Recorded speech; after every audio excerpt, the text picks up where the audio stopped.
So the next question becomes, were the Roman soldiers competent enough to be sure that Jesus was dead on the cross? Well, this was their business, however hard it was. They were experts in death and dying.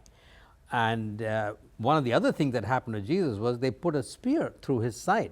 And John, one of the disciples, records in the Gospel of John that blood and water came out. If there was any proof more that needed that Jesus died, and in fact one medical investigation suggests that this mixture of blood and water comes out in that sequence only where there's been a rupture of the heart almost. So there was no question about him that he was dead. And by the way, John adds, when he gives his report, the disciple who saw this wrote this so that you might know for sure that he had, nobody but an eyewitness could have even recorded that fact. Yeah. And there was that spear on his side. And then, by the way, if people didn't die soon enough, Roman soldiers broke their legs so they wouldn't be able to push themselves up. They didn't break Jesus' legs. He was already dead. Yeah. They knew that. And there's another fact. The fact is that if you had to push yourself up in order to breathe, okay, when you finally ran out of strength and you slumped and you didn't push yourself up, that meant you stopped breathing. So if a man was down on the cross and didn't push himself up for 15, 20, 25, 30 minutes, that meant that man was dead. The Roman soldiers knew what they were doing. Right. It's very interesting that the Journal of the American Medical Association looked at the evidence, the physical evidence about Jesus' crucifixion, and they wrote it in their journal, and here's what they said.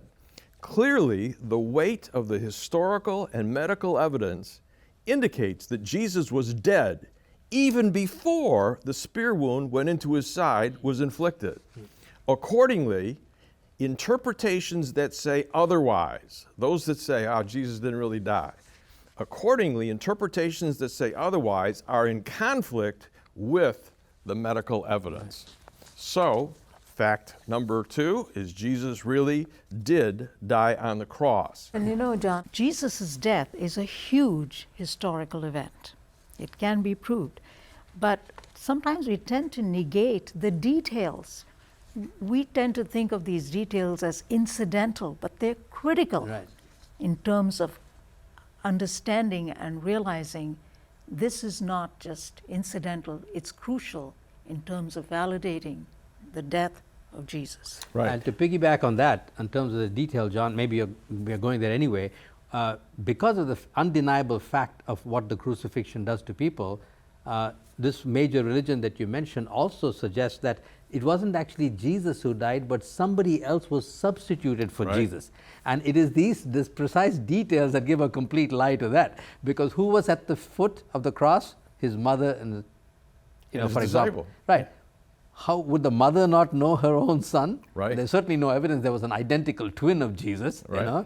And also, as I mentioned earlier, these chief priests and the Pharisees, it was this Jesus who had done the miracles, this Jesus who rose people from the dead. They had to get him crucified. If they got somebody else crucified, it wouldn't accomplish their purpose at all. And these people had been following him for 3 years. There's no way they could have mistaken him. So that's a perfect example of how the details completely negate this idea that somehow somebody else was substituted. And also, how would they do it under the watchful eye of the Romans? Because it was at the peril of their life that they didn't finish their job. There Right. would no way they would allow someone else to be substituted.